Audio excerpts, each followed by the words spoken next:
धर्म के जो संवत्सर शुरू होता है वो बुधवार शुरू होगा। कल मंगलवार है, कल संक्रांति, पहला वैशाख बुधवार को मनाया जाएगा। आप सभी माताएं नया कपड़ा पहन के सुबह अच्छी तरह नहा धो के नया कपड़ा पहन के मंदिर में आएंगे। दिन भर अच्छी तरह खुश रहना और कल ये जो एक साल चले गए, एक साल में हम लोग क्या किए हैं, अच्छा या बुरा, भगवान के लिए कितना हम लोग खुद को तैयार किए हैं या ये संसार के विषयों में हम खुद को कितना अर्पण किए हैं, ये सब विचार विमर्श आज रात और कल रात तक करना चाहिए।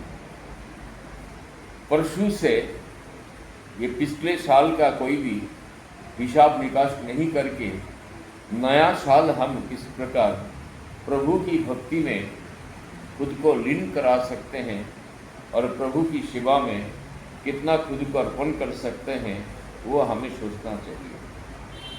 समय बीत जाता है और जो समय चले जाते हैं वो समय वापस नहीं आते। सबसे बड़ा विषय है सत्संकल्प। अपने अंदर अगर सत्संकल्प होता है, कोई भी काम असाध्य नहीं है, सब संभव है। सत्संकल्प था तो हमारे सत गोस्वामी पाद कितना दूर बंग प्रदेश से पैदल पैदल 500 साल पहले इस वृंदावन में आए थे। हम लोग हवाई जहाज में आते हैं, ट्रेन में आते हैं, गाड़ी में आते हैं, कितना आराम से आते हैं, लेकिन हमारे गोस्वामी पाद जितने भी हैं, ये सारे के सारे गोस्वामी पादों ने पैदल पैदल भूखे नंगे अवस्था में वृंदावन आया। हमारे माधवेंद्र प्रीपाद इस वृंदावन से पैदल पैदल पुरी धाम गया। क्यों गया? ये संकल्प माने मैंने जो स्थिर बुद्धि से संकल्प किया है, उस संकल्प कभी भी हम नष्ट नहीं होने देंगे। उसका नाम संकल्प है। और संकल्प किसी ने नष्ट कर दिया, उसका तो हालत जमराज करेंगे। कारण संकल्प कभी तोड़ना नहीं चाहिए, कभी भी नहीं। भले ही उस संकल्प रक्षा करने के लिए अपने प्राण विसर्जन हो जाए, फिर भी संकल्प को कभी नहीं तोड़ना चाहिए। इसलिए बुधवार सुबह आप सभी माताएं तुलसी पत्र हाथ में लेकर, दुर्वा हाथ में लेकर, फूल हाथ में लेकर और जल हाथ में लेकर प्रभु के सामने संकल्प करें कि हे प्रभु, जब तक मेरे ये शरीर में प्राण रहेगा, तब तक मैं आपको नाम और आपको सेवा करते करते आपके चरण में जाऊं, इतना आप कृपा करना। माताएं, ये मानव जीवन सबसे दुर्लभ जीवन है, सबसे दुर्लभ, क्योंकि कर्मों के आधार पर 80 लाख जन्म होता है।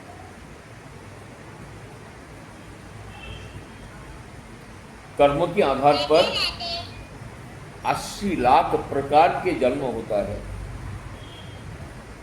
हो सकते हैं, इससे ज़्यादा भी हो। ये जो जीवन है, ये जीवन भोग जीवन है, चाहे कृमि कीट हो और चाहे हाथी हो। जितने जीवन है सब जीवन भोग जीवन है। मानव शरीर साधन का शरीर है। मानव शरीर के द्वारा साधन होता है।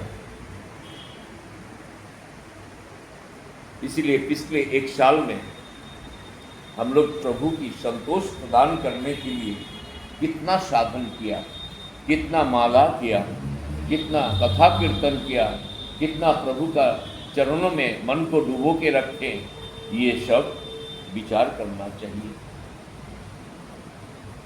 अच्छा दिन बीत गया या बुरा दिन बीत गया। अच्छा दिन कौन सा दिन है आप लोग जानते हैं? अच्छा दिन किसका बोलते हैं? जो दिन प्रभु की कथा में, प्रभु की सेवा में, प्रभु का चिंतन में बीत गया, वो अच्छा दिन है। अच्छा समय कौन सा है? जो मुहूर्त हम प्रभु का चिंतन करते करते बिता दिया, वो अच्छा मुहूर्त है, अच्छा समय है, अच्छा दिन है। अभी हम लोग सत्संकल्प, मैंने अभी पहले ही बोला, इतना सब